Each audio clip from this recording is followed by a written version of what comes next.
ẹ wá mú mu ẹ.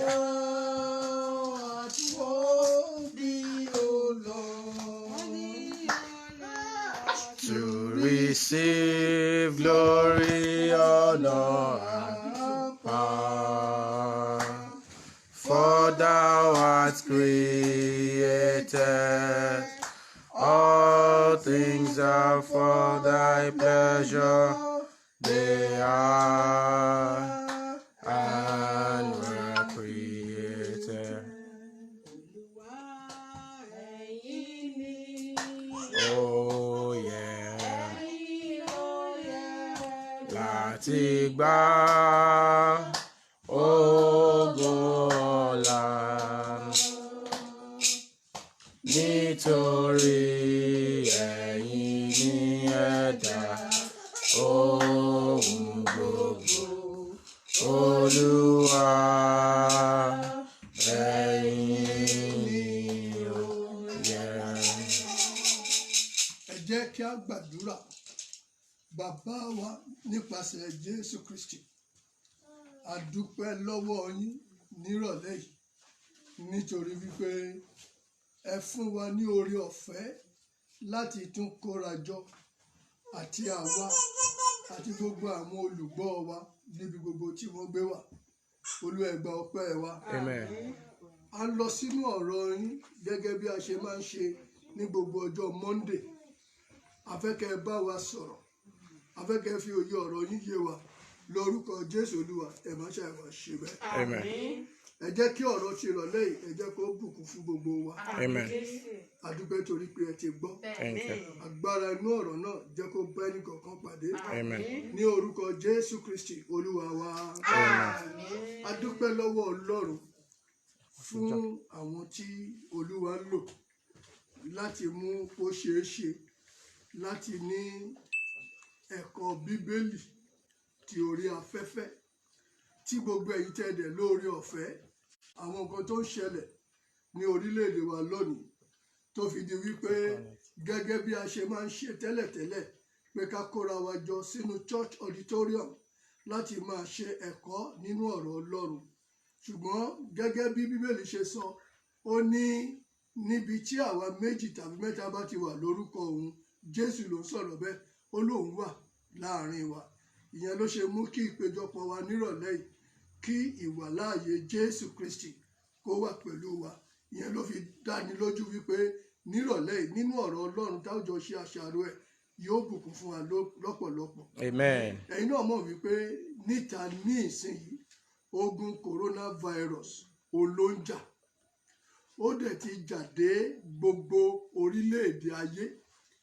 Ọ̀pọ̀lọpọ̀ ẹ̀mí ló ti gbà sọnù. Ṣùgbọ́n gẹ́gẹ́ bí ọmọ Ọlọ́run, ìdí tó fi dára kí èèyàn máa ní òye ọ̀rọ̀ Ọlọ́run lélẹ́yìí. Nínú Bíbélì, nígbà kó kù díẹ̀ tí Jésù kó parí iṣẹ́ ìránṣẹ́ ẹ̀, ó lè ṣe rí òye gbọ́dọ̀ yé wa àwọn nǹkan tó ń ṣẹlẹ̀ báyìí. Àwọn ọmọ ẹ̀yìn Jésù wọ́n pè é, wọ́n bá jókòó ní ọjọ́ kan. Wọ́n wá ń béèrè àwọn nǹkan kan ní ọwọ́ Jésù. Nínú Mátíù orí 4, ẹ jẹ́ ká lọ wo àwọn ìbéèrè tí àwọn èèyàn béèrè lọ́wọ́ Jésù àti bí Jésù náà ṣe dáhùn. Nínú Mátíù orí 14 ẹsẹ̀ 1 sísàlẹ̀ díẹ̀, ẹ jẹ́ ká gbọ́ ìbéèrè náà. Jésù sì jáde lọ. Jésù jáde lọ. Ó ti tẹ́ḿpìlì kúrò. Ó wá ti tẹ́ḿpìlì kúrò. Àwọn ọmọ ẹ̀yìn rẹ̀ sì tọ̀ ọ́ wá. Àwọn ọmọ ẹ̀yìn rẹ̀ wá tọ̀ ọ́ wá. Láti fi kíkọ́ tẹ́ḿpìlì hàn. Wọ́n wá ń fi tẹ́ḿpìlì, wọ́n wá ń fi hàn bó ṣe dáa tó. Jésù sì fún wọn pé. Jésù wá dá wọn lóhùn wípé. Ẹ̀yin kò rí gbogbo nǹkan wọ̀nyí. Ṣé ẹ rí gbogbo nǹkan wọ̀nyí? Lóò kíyèsí. Ó ní ẹ kíyèsí. Bẹ́ẹ̀ kí ó má ṣe jáyà. Ẹ má ṣe jáyà. Nítorí gbogbo nǹkan wọ̀nyí. Torí àwọn nǹkan wọ̀nyí kò lè ṣe kí ó má ṣe. kò lè ṣaláì má ṣe. Òpin kì í ṣe ìsinsìnyí. Ṣùgbọ́n òpin ò tí ì dé. Nítorí pé. Ó ní nítorí pé. Orílẹ̀-èdè yóò dìde sí orílẹ̀-èdè. Àwọn orílẹ̀-èdè wọ́n á dìde sí ara wọn. Àti ilẹ̀ ọba sí ilẹ̀ ọba. Ilẹ̀ ọba dìde sí ilẹ̀ ọba. Ìyàn àti àjàkálẹ̀ àrùn. Ó wá fi lé, ó ní ìyàn àti àjàkálẹ̀ àrùn. Àti ìṣẹ̀lẹ̀ yóò sì wà. Àti ìṣẹ̀lẹ̀ yóò wà ní ibi gbogbo. Gbogbo nǹkan wọ̀nyí ni ìpilẹ̀ṣẹ̀ ìpọ́njú. Ẹ jẹ́ ká dúró níbẹ̀. Nígbà tí Jésù ń dá àwọn ọmọ ẹ̀yìn lóhùn nípa ìbéèrè tí wọ́n béèrè lọ́wọ́ ẹ̀, ó jẹ́ kó yé wọn àwọn àmì bíi mélòó kan eléyìí tó dẹ̀ jẹ́ pé a ti rí ọ̀pọ̀lọpọ̀ ẹ̀ tó ti ṣẹlẹ̀. Fún àpẹẹrẹ, nígbà tó ń sọ àsọtẹ́lẹ̀ nípa tẹ́ḿpìlì tó wà nígbà náà, ó ní àkókò ṣì ń bọ̀ nígbà tí òkúta kan kò ní dúró lórí èkejì tí wọn ò ní wó lulẹ̀ nípa tẹ́ḿpìlì yẹn. Tẹ́ bá dẹ̀ wò lénìí, ibi tí tẹ́ḿpìlì yẹn wà tẹ́lẹ̀tẹ́lẹ̀ mọ́ṣáláṣí kan ló wà ńbẹ̀ báyìí, torí wọ́n ti wó tẹ́ḿpìlì yẹn, wọ́n ti kọ́ nǹkan míì lé lórí. Ìta ń rí níbẹ̀ ojú wípé Jésù ò lè sọ̀rọ̀ kó má rí bẹ́ẹ̀. Nígbà tó wá ń bi léèrè pé ó dá kí ló máa ṣe àmì wíwá rẹ àti tòpin ayé, ó wá bẹ̀rẹ̀ sí sọ oríṣiríṣi àwọn àmì. Ó bẹ̀rẹ̀ sí sọ oríṣiríṣi àwọn àmì. Eléyìí tó wá sọ tí mo fẹ́ ká notice tó dẹ̀ ṣẹlẹ̀ lọ́wọ́lọ́wọ́, ó ní ti ọ̀rọ̀ àjàkálẹ̀ àrùn. Ó ní àjàkálẹ̀ àrùn á wà ní ibi púpọ̀. Ìṣẹ̀lẹ̀ oríṣiríṣi á bẹ̀rẹ̀ sí bá máa ṣẹlẹ̀. Ìṣẹ̀lẹ̀ yẹn tá a bá lọ wò lóyìnbó, ohun tó ń sọ bẹ́ẹ̀ ó ní earthquake. Ẹnu àdẹ́rí pé gbogbo àwọn nǹkan wọ̀nyí òun ló ti ń ṣẹlẹ̀ bọ̀ látẹ̀yìn. Ṣẹ̀wárí eléyìí tó wá ká gbogbo ayé lára jù, ó ní eléyìí tó ń ṣẹlẹ̀ lọ́wọ́lọ́wọ́, ó ní ọ̀rọ̀ àjàkálẹ̀ àrùn tí wọ́n ń pe orúkọ ẹ̀ ní coronavirus. So ẹ má jẹ́ kó ya gbogbo ẹ̀yin ọmọ Ọlọ́run lẹ́nu ohun tó ń ṣẹlẹ̀ lọ́wọ́lọ́wọ́ báyìí. Ṣé rí coronavirus lára àwọn àjàkálẹ̀ àrùn tí Jésù sọ tẹ́lẹ̀ nípa ẹ̀ nìyẹn. Ẹ má jẹ́ kí ìyẹn kó wá yà wá lẹ́nu. Ẹ má sì jẹ́ kó wá bà wá lẹ́rù, torí pé bí Jésù ti sọ kò lè ṣaláì má ṣẹlẹ̀. Ohun kan tá a kàn fẹ́ kẹ́ ẹ mọ̀ ni wípé lára àwọn àmì ìkẹyìn ọjọ́ nìyẹn. Gbogbo àwọn ọmọ Ọlọ́run tí ò bá mọ̀ wípé ayé ti ń lọ sópin, kì í ṣe bẹ́ẹ̀ nìkan, bíbọ̀ Jésù kò ní pẹ́ dé. Mo fẹ́ kẹ́ ẹ mọ̀ wípé àkókò tí a ń wà yìí àti gbogbo nǹkan tá ń rí níṣe ló fi hàn wá wípé gbogbo àwọn àmì tí Jésù sọ nípa bíbọ̀ rẹ̀ àti nípa òpin ayé olèrí tó bẹ̀rẹ̀ sí í ṣẹlẹ̀ yìí. Lóòótọ́ gbogbo àwọn nǹkan wọ̀nyẹn ó máa ṣẹlẹ̀ o. Mo fẹ́ kẹ́ ẹ mọ̀ pé Jésù ti ṣètò bí gbogbo wa, gbogbo àwa tá a bá gbà á gbọ́, gbogbo àwa tá a bá jẹ́ ọmọ Ọlọ́run, ó ti ṣètò bá a ṣe máa yọ kúrò nínú ẹ̀. Tí a bá lọ sínú Bíbélì, a ó rí ọ̀pọ̀lọpọ̀ àwọn ìlérí tí Olúwa ti ṣe sẹ́yìn láti lè mú kí àwa kó yọ nínú gbogbo orú àwọn nǹkan bẹ́ẹ̀. Fún àpẹẹrẹ, ẹ jẹ́ ká lọ sínú ìwé orin Dáfídì orí 150. Ẹ jẹ́ ká gbọ́ oríṣiríṣi àwọn ìlérí tó jẹ́ pé Jésù fúnra rẹ̀ tó ti ṣe. Eléyìí tí mo fẹ́ kí gbogbo wa kó yé wa nírọ̀lẹ́ yìí, pé bó ti wù kí àjàkálẹ̀ àrùn yẹn kó jà tó, torí Jésù ti sọ àsọtẹ́lẹ̀. Mo fẹ́ kẹ́ mọ̀ pé ó ti ṣètò báwa ṣe máa bọ́ lẹ́nu ọba Dáfídì nínú ìwé orin Dáfídì orí 150. Ọba Dáfídì sọ nípa àwọn ìlérí kan tó jẹ mọ́ ti àjàkálẹ̀ àrùn, bí Ọlọ́run ti ṣètò bí òun ṣe máa gbà wá. Fún àpẹẹrẹ, nínú orin Dáfídì chapter 91, ẹ jẹ́ ká lọ wo tí ọba Dáfídì sọ ní ẹsẹ̀ ìkẹta. Yẹ́sò. Nítòótọ́. Ó ní nítòótọ́. Òun ó gbà ọ́ nínú ìkẹkùn àwọn pẹyẹpẹyẹ. Yóò gbà ọ́ nínú ìkẹkùn àwọn pẹyẹpẹyẹ. Àti nínú àjàkálẹ̀ àrùn búburú. Àti nínú àjàkálẹ̀ àrùn búburú. Irú eléyìí tó ń ṣẹlẹ̀ lọ́wọ́lọ́wọ́ báyìí. Coronavirus, àjàkálẹ̀ àrùn búburú ni. Ṣùgbọ́n Olúwa ti bá ṣèlérí pé òun yóò gbà ọ́ nínú ìkẹkùn àwọn pẹyẹpẹyẹ àti nínú àjàkálẹ̀ àrùn búburú. Ó fi hàn pé bó ti wù kí coronavirus kó jà tó, kò ní dọ́dọ̀ ẹnikẹ́ni nínú yín. Amen. Mi tẹ́ ń wò mí tẹ́ ń gbọ́ mi ní orúkọ Jésù, àrùn búburú yẹn kò ní dọ́dọ̀ yín. Amen. Tí a bá tún lọ wo ẹsẹ̀ 5 àti ẹsẹ̀ 6, ẹ tún jẹ́ ká gbọ́ ìlérí. Ìwọ kì yóò bẹ̀rù nítorí ẹ̀rù òru. Ó ní ìwọ kì yóò bẹ̀rù nítorí ẹ̀rù òru. Tàbí fún ọfà tí ń fò ní ọ̀sán. Tàbí ọfà tó ń fò ní ọ̀sán. Tàbí fún àjàkálẹ̀ àrùn tí ń rìn kiri ní òkùnkùn. Tàbí àjàkálẹ̀ àrùn tó ń rìn kiri nínú òkùnkùn. Tàbí fún ìparun tí ń runi ní ọ̀sán gangan. Tàbí ìparun tó ń runi ní ọ̀sán gangan. Ṣé rí gbogbo àwọn tí Bíbélì ń sọ ń bẹ̀ yẹn, ńṣe ló bá àrùn burúkú tó ń jà lọ́wọ́lọ́wọ́ yìí, ńṣe ló bá mu rẹ́gí. Mo fẹ́ kẹ́ mọ̀ pé àjàkálẹ̀ àrùn yìí, coronavirus, mo fẹ́ kẹ́ mọ̀ pé ńṣe ló ń runi àti lọ́sàn-án gangan àti lóru. Kò sígbà táwọn èèyàn ń kú sí láti ìgbà tó ti bẹ̀rẹ̀. Ṣùgbọ́n ìlérí Ọlọ́run ni wípé òun yóò gbà wá kúrò nínú gbogbo àwọn àjàkálẹ̀ àrùn búburú, ìbáàjẹ́ lọ́sàn-án, ìbáàjẹ́ lóru. Nítorí náà mo gbàdúrà fún gbogbo ẹ̀yin tẹ́ ń gbọ́ mi tàbí tẹ́ ń wò mí báyìí, lórúkọ Jésù ẹ ó yọ kúrò nínú gbogbo nǹkan wọ̀nyí. Amen. Nígbà tí àjàkálẹ̀ àrùn coronavirus tó bá máa fi lọ, lórúkọ Jésù ẹ ò ní sọnù. Amen. Tí a bá tún wọnú orí kan ṣo yẹn náà, ọba Dáfídì tún sọ nǹkan kan ní ẹsẹ̀ 10. Ẹ jẹ́ ká gbọ́ nǹkan tó sọ ń bẹ̀. Ní búburú kan kì yóò ṣubú lù ọ́. ó tún sọ bẹ̀ wípé búburú kan kò ní ṣubú lu ẹ̀yin tẹ́ ń wò mí. bẹ́ẹ̀ ni àrùn kárùn kì yóò súnmọ́ ilé rẹ. àrùn kárùn kò sì ní súnmọ́ ilé yín. Amen. bẹ́ẹ̀ ni ọ̀rọ̀ Ọlọ́run sọ. èmi náà dẹ̀ sọ sínú ayé ẹnìkọ̀ọ̀kan yín búburú kan kò ní ṣubú lù yín. Amen. àrùn kárùn kò sì ní wọ ilé yín. Amen. ẹ̀jẹ̀ Jésù yóò ṣe àmì lára ilé yín. Amen. bí coronavirus bá tiẹ̀ ń bọ̀ tó bá ti rí ẹ̀jẹ̀ yẹn ó máa ré ilé yín kọjá. Amen. tó bá lọ wọnú Bíbélì oríṣiríṣi nǹkan ni Jésù Kristi ló ti ṣe fún wa láti yọ wá. tí a bá tún lọ sínú ìwé orin Dáfídì orí 103 ẹ jẹ́ ká wo ẹsẹ̀ ìkejì àti ẹsẹ̀ ìkẹta ẹ jẹ́ ká túbọ̀ kọ́ ní Bíbélì sọ ń bẹ̀. nínú ìwé orin Dáfídì orí 103 ẹsẹ̀ ìkejì àti ẹsẹ̀ ìkẹta kí ló sọ ń bẹ̀ o. fi ìbùkún fún Olúwa fi ìwọ ìbùkún ọkàn fún mi. Olúwa ìwọ ọkàn mi. Ìwọ ọkàn mi. Yes. Má sì ṣe gbàgbé gbogbo oore má rẹ̀. gbàgbé gbogbo oore rẹ̀. Ẹni tí ó dárí gbogbo ẹ̀ṣẹ̀ rẹ jì. èkíní ó ti dárí gbogbo ẹ̀ṣẹ̀ rẹ jì. Ẹni tí ó sì tán gbogbo àrùn rẹ. ó sì ti tán gbogbo àrùn rẹ.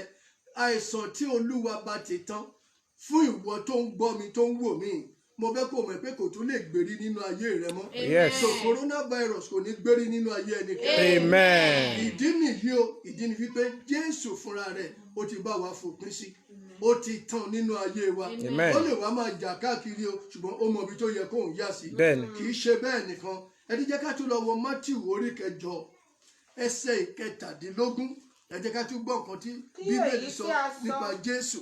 Yes. kí èyí tí a sọ láti ẹnu wòlíì Àìsáyà wá kí eléyìí tí a sọ láti ẹnu wòlíì Àìsáyà wá lè ṣẹ wípé kó lè ṣẹ wípé òun tìkára rẹ̀ òun tìkára rẹ̀ gba àìlera wa ó ti gba àwọn àìlera ó wa sì ń ru àrùn wa. ó sì ti ru àrùn wa.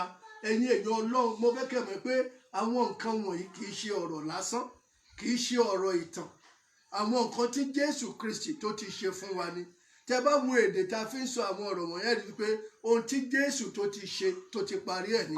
nígbà tó ń sọ nínú orin Dáfídì orí 123 yẹn ó ń sọ níbẹ̀ ó ní ẹni tí ó dárí gbogbo ẹ̀ṣẹ̀ wa jì wá ó sì tún ti tán àrùn wa. kì í ṣe pé yóò tán ṣùgbọ́n ó ti tán fún àwa tó bá jẹ́ pé a bá gbàgbọ́. tá a bá dẹ̀ sọ nípa àrùn coronavirus mo fẹ́ sọ fún yín òpin ń bọ̀ wá dé bá láìpẹ́ yìí. Oh yes. ọjọ́ kan ló bẹ̀rẹ̀ ibì kan ló ti bẹ̀rẹ̀ mo fẹ́ kẹ́ mi pé ọjọ́ kan ló máa parí. Amen. ọ̀dọ̀ ẹnìkan ló dẹ̀ máa kú sí. Amen. lórúkọ Jésù bó ṣe máa rí nìyẹn. Amen. ohun tí mo kàn ṣe ń sọ àwọn nǹkan wọ̀nyí torí pé ẹ̀kọ́ Bíbélì là ń ṣe ó ní pé láti rí àwọn nǹkan wọ̀nyí tí Ọlọ́run ti bá ṣèlérí ẹ̀ kó tiẹ̀ tó di wípé a bẹ̀rẹ̀ sí rí àwọn ìmúṣẹ àwọn àsọtẹ́lẹ̀ tí Jésù ti sọ. tẹ́ bá rí bí àìsàn yìí bó ṣe ń jà káàkiri ẹ má jẹ́ kẹ́rù bà wá àwọn àmì tó máa ṣẹlẹ̀ nígbà tí bíbọ̀ Jésù bá súnmọ́ nìyẹn. ohun tí káwa kàn máa ṣe ojú wípé bí a ṣe ń rí àwọn nǹkan wọ̀nyẹn ẹ jẹ́ ká máa rántí gbogbo àwọn nǹkan tí Jésù ti sọ ká dẹ̀ máa mọ̀ wípé ńṣe ló ń fi òpin sí gbogbo àwọn nǹkan eléyìí tó jẹ́ wípé Jésù Kristi ti sọ. àwọn àmì ìgbà ìkẹyìn nìyẹn o ẹni ò báyìí tí ì múra rẹ̀ ẹ jẹ́ kí irú èèyàn bẹ́ẹ̀ gbogbo àwọn ọmọ Ọlọ́run ẹ jẹ́ ká lọ bẹ̀rẹ̀ sí í múra. ohun tó fi hàn wá ojú wípé ilé ó tó lọ. mo fẹ́ ká wo ẹsẹ̀ Bíbélì kan sí kó tó di wípé àmú gbogbo wá sí ìdánudúró. tá a bá lọ wo Pétérù kínní orí 2 ẹsẹ̀ 14 ẹ jẹ́ ká súré kà ká wá máa mú gbogbo wá sí ìdánudúró. Yes. Pétérù kínní orí 2 ẹsẹ̀ 14. Yes. ẹni tí òun tìkára rẹ̀ ẹni tí òun tìkára rẹ̀ ẹni tí òun tìkára rẹ̀ fi ara rẹ̀ ru ẹ̀ṣẹ̀ wa ẹni tí òun tìkára rẹ̀ ó ti ru ẹ̀ṣẹ̀ wa lórí igi lórí igi pé kí àwa kí ó lè di òkú sí ẹ̀ṣẹ̀ kí àwa tí a jẹ́ tiẹ̀ ká lè di òkú sí ẹ̀ṣẹ̀ kí a sì di ààyè sí òdodo ká wá di ààyè sí òdodo nípa ìnà ẹni tí a mú yín nípa láradá. ìnà ẹni tí a ti mú yín láradá. gbogbo ẹ̀yin tí ẹ ń gbọ́ mi tẹ́ ń wò mí nínú ẹ̀kọ́ Bíbélì yìí ìdí tá a ṣe ń ṣe ẹ̀kọ́ ọ̀rọ̀ Ọlọ́run nìyẹn kí òye ọ̀rọ̀ Ọlọ́run kó ba lè yé wa kí gbogbo nǹkan tí Jésù wá ṣe fún wa nínú ayé kó ba lè yé wa. èkíní Jésù Kristi lórí igi àgbélébù ó ti ru àwọn ẹ̀ṣẹ̀ wa. ẹnikẹ́ni tó bá gbàgbọ́ ẹ rí i pé ẹ̀ṣẹ̀ ò ní jọba nínú ayé ẹ̀ mọ́. ẹ wá wo tá a wá fi parí ẹ̀ Bíbélì wá fi yé wa ó ní nípa ìnà ẹni tí a ti mú wa láradá. kò sọ wípé tí a ó mú láradá ó lẹ́ṣẹ̀ rí níhun tí Jésù Kristi tó ti ṣe. Ó yẹ kẹ́ ẹ mọ̀ pé ohunkóhun ò lè padà wá sọ pé òun tún wá fẹ́ wá fi dán wa wò tàbí kí òun tún wá fi lọ̀ wá mọ́. Àìsàn, àjàkálẹ̀ àrùn, àwọn nǹkan tí Jésù ti ṣètò fún wa ni fún ẹnikẹ́ni tó bá gbà á gbọ́. Wàhálà tó wà ńbẹ̀ ò ju wípé ẹni ò bá ti gba Jésù Kristi gbọ́, irú àwọn nǹkan tí à ń kà tí Jésù ti ṣe fún wa kò lè ṣiṣẹ́ nínú ayé ẹ̀. Òun la ṣe appeal sí gbogbo èèyàn wípé àfi ká wá sọ́dọ̀ Jésù. Torí pé Jésù Ọlọ́run mọ̀ọ́mọ̀ rán wa. Èkíní, kó wá gbà wá kúrò nínú ẹ̀ṣẹ̀ àti gbogbo àwọn nǹkan tí ẹ̀ṣẹ̀ tó ń kó wá sínú ayé èèyàn lónìí. Tẹ́ bá wo gbogbo àgbáyé, ẹ wá rí pé àìsàn burúkú yìí, àìsàn kan tó sì ń jà kiri nìyẹn. Ó ní gbogbo ayé ti jìnnìjìnnì, tí gbogbo orílẹ̀-èdè ti dorí kodò, tí ọ̀pọ̀lọpọ̀ ti gbẹ́mìí mì. Àwọn orílẹ̀-èdè alágbára, àwọn gan ò mọ bí wọ́n ṣe fẹ́ ṣe mọ́. Ǹjẹ́ ohun tó wà ńbẹ̀ ò ju wípé ìgbà tí èèyàn, ìdílé tàbí orílẹ̀-èdè tó bá ti mọ Kristi, tó bá ti gba Jésù Kristi mọ̀, mo fẹ́ kẹ́ mọ̀ pé ó jẹ́ dandan kíyà ó jẹ wọ́n. Ìwọ tó ń gbọ́ mi, àkókò rèé láti jẹ́ ká wá bẹ̀rẹ̀ sí wá máa kéde Jésù fún gbogbo àwọn tó kọ̀ láti gbà á gbọ́. Ẹni ò bá gba Jésù, ìyà ló máa jẹ kú. Ẹni ò bá ti gba Jésù, kò sígbà tí àwọn nǹkan búburú gbogbo tó ń ṣẹlẹ̀ yìí tí ò ní dọ́dọ̀ ẹ̀.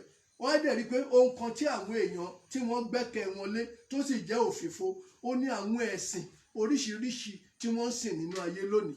Ẹ wo inú ayé, àwọn èèyàn ń ṣẹ̀sìn, ṣùgbọ́n ohun tó ṣẹlẹ̀ ò ju wípé wọn ò kúrò nínú ẹ̀ṣẹ̀. Ẹ̀sìn tí èèyàn bá ń sìn tí ò dẹ̀ kúrò nínú ẹ̀ṣẹ̀, tí ẹ̀sìn yẹn ò gbà kúrò nínú ẹ̀ṣẹ̀, mo fẹ́ kẹ́ mọ̀ pé irú ẹ̀sìn bẹ́ẹ̀ kò lè gbà nígbà tí ìyà bá dé o. Ẹ wo nǹkan tó ń ṣẹlẹ̀ nínú ayé, mo fẹ́ sọ fún yín, ìyà ló dé o. Ìyà gidi òun ló ṣẹlẹ̀ yìí o. Ẹni ò bá dẹ̀ gba Jésù, tí ò ní Jésù, tí ò tí ì kó ẹ̀ṣẹ̀ ẹ̀ sílẹ̀, ẹ má jẹ́ kí n tàn yín, kì í ṣèpè o. Ó lè bá kòrónà lọ o. Torí kòrónà kò mọ ẹni tó jẹ́ olórí orílẹ̀-èdè o, kò mọ sẹ́nétọ̀, kò mọ mínísítà, kò mọ kọmíṣánná. Ó lè ṣe rí àwọn tí àìsàn yìí ń kọlù jù pàápàá ní Nàìjíríà. Ó làwọn olówó wọ̀nyẹn tó jẹ́ pé tó bá jẹ́ tẹ́lẹ̀tẹ́lẹ̀ ni gbàrà tí nǹkan bá ti ń ṣe wọ́n báyìí, ìlú òyìnbó ló máa sá lọ. Ṣùgbọ́n nísìnyí mi ò mọ ibi tí wọ́n fẹ́ sá lọ báyìí. Torí gbogbo orílẹ̀-èdè tó máa ń sá lọ tẹ́lẹ̀, àwọn náà wọ́n ti tilẹ̀kùn ìlú wọn. Ó wá kù ibi tí wọ́n fẹ́ sá lọ. Ó lẹ́ṣẹ̀ rí nísìnyí ohun tí wọ́n fi ojú orílẹ̀-èdè rí, ibi tó gbé bá wa dé, àwọn náà ti wá rí bó ṣe rí nísìnyí. Torí tí wọn ó lọ́pọ̀lọpọ̀ nǹkan tuntun tó yẹ̀ṣẹ̀ ń ṣe sáwọn hospital wa náà yẹ̀ṣẹ̀ ń ṣe. Ṣùgbọ́n tẹ́lẹ̀tẹ́lẹ̀ kò rí bẹ́ẹ̀. Níṣe ni àwọn èèyàn wọ̀nyí wọ́n kó owó orílẹ̀-èdè, ṣùgbọ́n wọn ò tọ́jú àwọn èèyàn tó wà ńbẹ̀. Tó bá wá rí bẹ́ẹ̀ nírọ̀lẹ́ yìí, ṣé rí gbogbo àwa tá a jẹ́ ọmọ Ọlọ́run, a fẹ́ kó yé wa wípé àmì yìí àmì ìkẹyìn ọdún ni. Àmì yìí àmì bíbọ̀ Jésù ni. Ó fi hàn wípé ohun gbogbo ó ti ń súnmọ́ òpin. Ní ìsìn ohun tó kù fún wa, níwọ̀n ìgbà tá a ti mọ̀ wípé Jésù ò ní gbà kí àrùn burúkú yìí kó wá sọ́dọ̀ tiwa, kó wá bá wa, kó pa wá. A gbọ́dọ̀ mọ̀ pé Ọlọ́run gan pàápàá kò fẹ́ kí àwọn èèyàn kó parun, kò fẹ́ kó ẹlẹ́ṣẹ̀, kò dẹ̀ fẹ́ kẹ́nikẹ́ni kó ṣègbé. Mo dẹ̀ fẹ́ kó mọ̀ pé ọ̀nà tí àwọn èèyàn fi lè bọ́ kúrò lọ́wọ́ ẹ̀ṣẹ̀ àti lọ́wọ́ gbogbo ìyà tó ń jẹ wọ́n yìí, ó ní wípé kí wọ́n gbọ́ nípa Jésù, kí wọ́n dẹ̀ gba Jésù yẹn gbọ́. Ìyẹn ni iṣẹ́ tó kàn wá báyìí. Gbogbo èèyàn tó bá jẹ́ ọmọ Ọlọ́run, mo fẹ́ kó mọ̀ pé tó o bá mú ìhìn rere ìwàásù Jésù ní òkúnkúndùn tẹ́lẹ̀, àkókò tá a gbọ́dọ̀ wá ṣeré. Torí pé kò sọ́nà àbọ̀. Àwọn orílẹ̀-èdè wọ́n ń sa oríṣiríṣi ọgbọ́n wọn. Àti ẹ̀gbọ́n Nàìjíríà láìpẹ́ yìí, wọ́n ní wọ́n fẹ́ lọ kó àwọn dókítà kan wá láti China. Gbogbo àwọn dókítà ta ní Nàìjíríà kò tó wọn nígbà tó wọn bá tọ́jú wọn. Ọ̀pọ̀lọpọ̀ wọn ti lọ ìlú gidi. Wọ́n wá láwọn fẹ́ lọ kó dókítà wá láti China, kán lọ kó wá láti anywhere. Mo fẹ́ kẹ́ ẹ mọ̀ wípé ohun tó lè stop àìsàn burúkú yìí ò ní wípé kí orílẹ̀-èdè kó yí padà sí Ọlọ́run. Tó bá dẹ̀ máa yí padà, mo fẹ́ kẹ́ ẹ mọ̀ pé ọwọ́ àwa ló wà. We need to wake up pàápàá nírú àkókò yìí and begin to spread the gospel of Jesus Christ all over the places. Ìyẹn ló lè ran àwọn ènìyàn lọ́wọ́ o.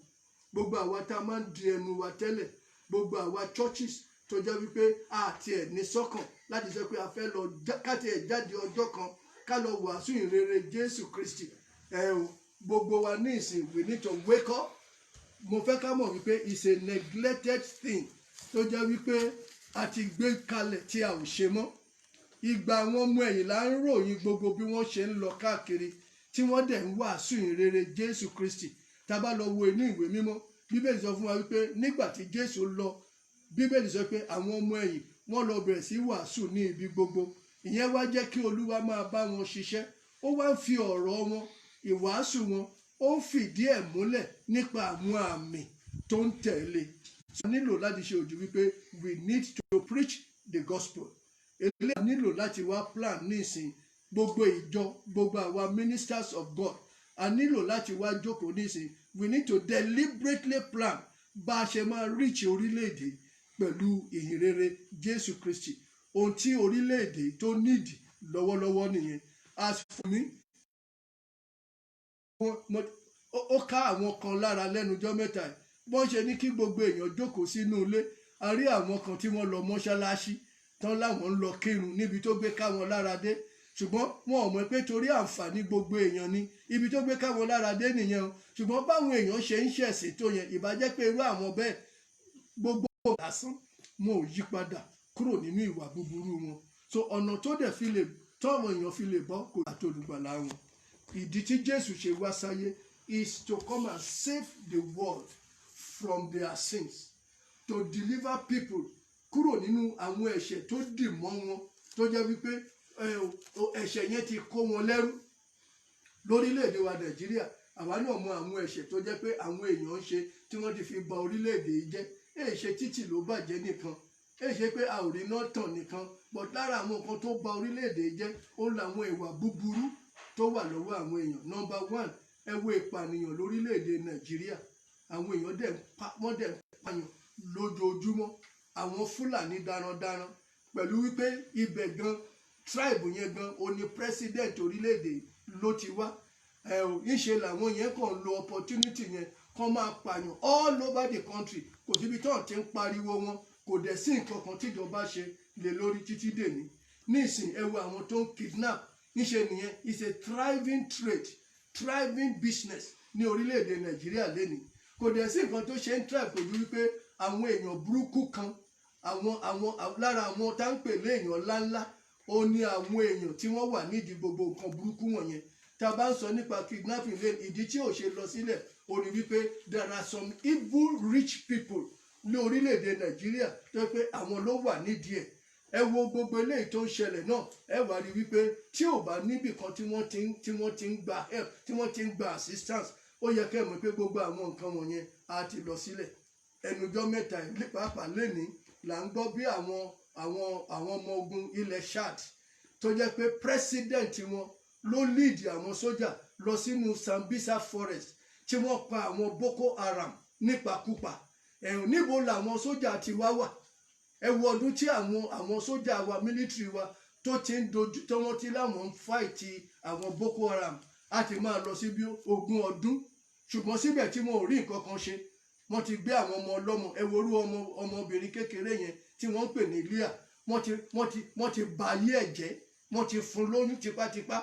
Àwọn ọmọ yẹn kéré, tẹ́ bá dẹ̀ wò wọ́n dáadáa, ẹ rí wípé àwọn náà máa tọ́ pé ṣe làwọn ń promote ẹ̀sìn wọn. Irú ẹ̀sìn wo nìyẹn? Ẹ̀sìn ọmọ ọlọ́mọ. Ẹ wo bọ́n ṣe bà ayé ẹ̀ jẹ́, wọ́n bà kárí ẹ̀ jẹ́ nìyẹn. Ẹ wá wo nísìn pẹ̀lú gbogbo àwọn ológun tá a ní Nàìjíríà. Ẹ wo ọjọ́ ìtàn tí ń pariwo àwọn Boko Haram. Ó ní àwọn olórí orílẹ̀-èdè Chad, òun fúnra rẹ̀ ó dì hámọ́ra. Wọ́n jọ wọnú igbó Sambisa yẹn, wọ́n dẹ̀ mú àwọn ọ̀daràn burúkú wọ̀nyí, wọ́n dẹ̀ pa wọn nípakúpa. Gbogbo ohun ìjà wọn, gbogbo ẹ̀ ni wọ́n kó. Kí làwa ń ṣe lórílẹ̀-èdè Nàìjíríà? Ohun tí mò ń tẹ̀ láti sọ rèé, àwọn nǹkan tó bà orílẹ̀-èdè jẹ́ nìyẹn. Èèyàn ò lè sùn mọ́ pẹ̀lú ojú dídì. Bó ò bá ráwọn tó máa wá kidnap, ojú ọ̀nà náà ti ń kidnap tẹ́lẹ̀, ní ìsìnṣe náà lọ báyàn nílé, wọ́n á dẹ̀ gbé lọ. Nígbà bá wá san owó tó bá ní kán san náà tó yẹ̀ṣẹ̀ máa wá fi wọ́n lẹ̀. Ẹlòmíì gan pàápàá pẹ̀lú pé wọ́n tún gbowó lọ́wọ́ àwọn ẹbí ẹ̀, wọ́n á tún pàdánù. Gbogbo àwọn nǹkan wọ̀nyí mo fẹ́ kẹ́ mọ̀ wípé Ọlọ́run ò lè máa wò ó. Mo fẹ́ kẹ́ mọ̀ pé láìsí ẹ̀ṣẹ̀ ìjìyà kò sí. Nítorí náà ẹ rí i pé ọ̀rọ̀ ẹ̀sìn ní Nàìjíríà, ẹ̀sìn èké òun làwọn èèyàn ń sìn. Kò dẹ̀ yẹ kí àwa dẹ̀ wá lajúlẹ̀ ká wá máa wò. This is the time every church ní orílẹ̀-èdè Nàìjíríà àkókò tó yẹ ká dìde rè ohun kìíní tó dẹ̀ gbọ́dọ̀ jẹ́ ìṣe wa lóòótọ́ a lè fún àwọn èèyàn lówó kára ambulance fún wọn àti bẹ́ẹ̀ bẹ́ẹ̀ lọ gẹ́gẹ́ bí ọ̀pọ̀lọpọ̀ àwọn ìjọ bọ́n ṣe ń ṣe lẹ́nu ọjọ́ mẹ́ta ààrẹ ni tó lọ ra ambulance ààrẹ ni tó lọ gbé owó sílẹ̀ but that is not exactly what people need now ohun tí àwọn èèyàn nílò ó ní kí wọ́n mọ Kristi Jesus is the solution to all the problems tó jẹ́ pé gbogbo ayé ń là kọjá lẹ́nu àti pàápàá ní orílẹ̀-èdè wa Nàìjíríà so I want to employ gbogbo ẹ̀yin ọmọ Ọlọ́run gbogbo ẹ̀yin churches tẹ́lẹ̀ láǹfààní láti wo broadcast yìí ohun tó kù fún wa nísìn táwọn èèyàn nílò ṣe gàrí ṣe èlùbọ́ tá ń pín káàkiri fún wọn ohun tí wọ́n nílò nísìn ò ní Jésù torí pé tí Jésù bá wọnú ayé wọn ṣe rí gbogbo nǹkan tó jẹ́ àìní àwọn èèyàn gbogbo ẹ̀ ní Jésù ló máa yanjú nítorí náà lálẹ́ mo fẹ́ rọ̀ wá ẹ jẹ́ ká dìde pàápàá ní àkókò yìí ká rí pé Jésù táwọn èèyàn nílò òun la lọ bẹ̀rẹ̀ sí pín fún wọn mo gbàgbọ́ wípé láìpẹ́ yìí coronavirus ó máa tó lọ tó bá dẹ̀ ti lọ níṣẹ́ ló yẹ kó kọ́ gbogbo àwa Christians all over the country níṣẹ́ ló yẹ kó kọ́ wa pé by the time tí wọ́n bá release wa tí wọ́n bá ní kó kí gbogbo èèyàn ó jáde ohun tá a nílò láti wá gbèrú òun ni ìwàásù ìhìn rere Olúwa dẹ̀ ràn wá lọ́wọ́. Amen. Coronavirus ilé ẹ̀kan sí mo gbàdúrà ẹnikẹ́ni nínú yín ẹ ò ní bá lọ́wọ́. Àmín o Jésù. Lórúkọ Jésù Kristi kò ní wá ká ẹnikẹ́ni Amen. ẹni tẹ́ mọ̀ lórúkọ Jésù kò ní wá dé bá wọn. Àmín. Yóò dá fẹ́ni kọ̀ọ̀kan wa. Amen. Jésù Olúwa wa. Àmín.